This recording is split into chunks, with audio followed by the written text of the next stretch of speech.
It's like the old days working from home. Here are some of my little friends helping me with my task today. Happy New Year, Space Cats. Did you have a nice Christmas and New Year's Eve? Ours was, eventful to say the least. My husband fell from the step of his shed and broke his shoulder really badly at lunchtime on New Year's Eve. I had been wondering how to spend the afternoon. Visiting the ED was not on my radar until that point. So I've decamped from my art studio in town to be at home in case he needs something. If you've ever damaged a shoulder, you'll know how painful and debilitating it is, especially as it's his dominant hand. The X-ray was quite remarkable, but the doctor wouldn't let me take a photo of the screen because of confidentiality issues. It's a shame. I'd have liked to have looked at it in more detail. I'm using a few different shades of blue, including bright blue, iris blue, navy and indigo, just making really big loose circles. As soon as I put the water on with a large brush, it will start to look vibrant and a much stronger colour. I like to use the biggest brush I can get away with because it reveals some lovely pencil marks and makes really nice brush strokes. If I were to use a small brush for this, it would kind of crush the life out of the sky.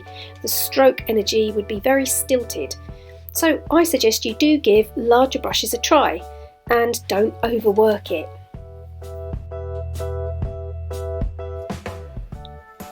I did ponder the idea of doing some art left-handed, I'm right-handed, to see how difficult it was, but I'm pretty exhausted and frankly thought it would look so dreadful I probably wouldn't want to put it out on YouTube. So here I am with my trusty Inktense pencils at the ready, with one of my favourite woodland animals, the red fox. I don't think I've made a moonlit sky with just watercolour pencils until now, so it's time to give it a go. Although foxes are charismatic and one of my fave animals to draw, I do take issue with them killing chickens for the fun of it. Luckily when we had chooks, nobody ate them, but I know others who've lost a whole flock and they've just been wiped out and left, uneaten and strewn around their enclosure. I'd love to have chickens again one day. They are fascinating creatures and make for a great addition to any family. I see a lot of people overthinking what they're doing and hunch over their work with a tiny brush. Try thinking about giving all of the responsibility of the painting to your arm and your hand. Let them do what they want to do. It just helps you relax from that I mustn't make a mistake frame of mind. I also recommend holding your brush quite far down the handle, not up near the bristles. When I did my degree, my dissertation was on Japanese ink painting, and I think this is probably where I first learned the technique of holding the brush further down the handle. Actually, many of the famous historical painters in Japan would hold their brush right at the very end and extend their arm, so they were maybe 4 feet away from the canvas.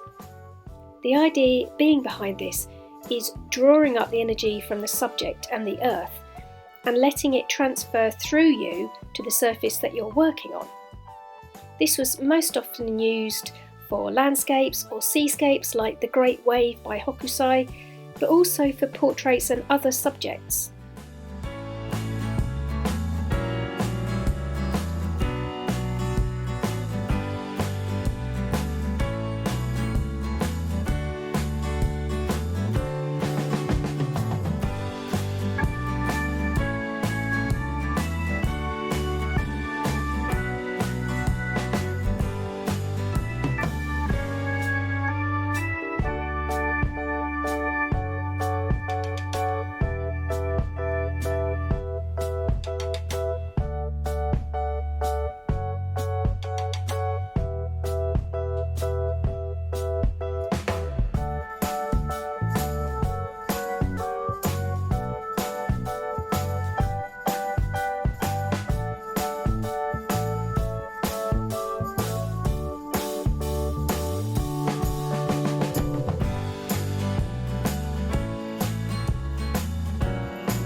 I was unsure whether to draw the plants before or after the foreground, so I tried both. I think it works better after I'd coloured and wetted the ground, because then I could get a sharper detail when I went back in with pencil. Yeah, I'm going to have to remember that for next time.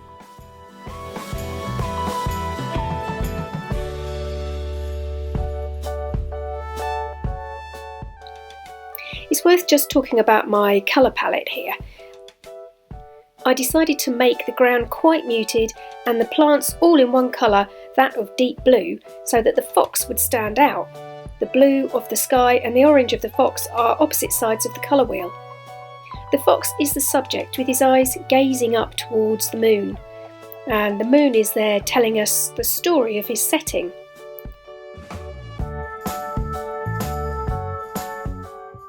Note that my pencil marks are going in the direction that his fur would naturally go in.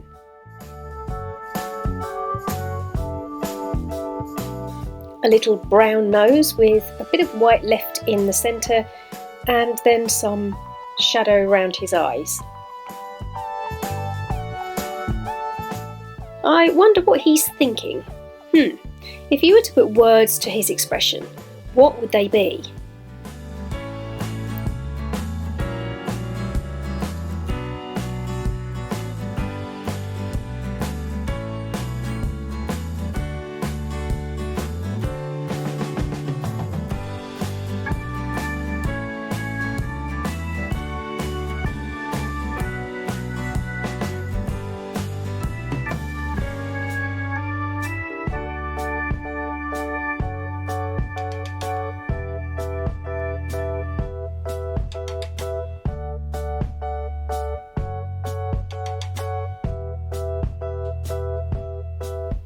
I'm all for moving your page around to suit your angle. I never tape my paper to a board. And if I paint in my sketchbook, I do the same thing, I just move the book around. It really is okay to make things simple for yourself and do what works for you.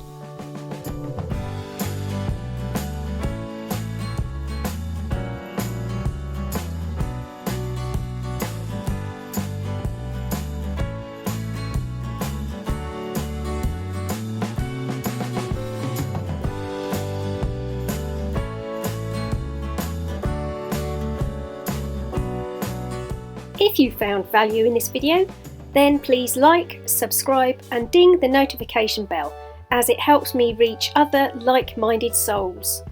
And if you want to find out more, then hop over to my website, julesmarinerbooks.com. I'll see you next week. Nanu nanu.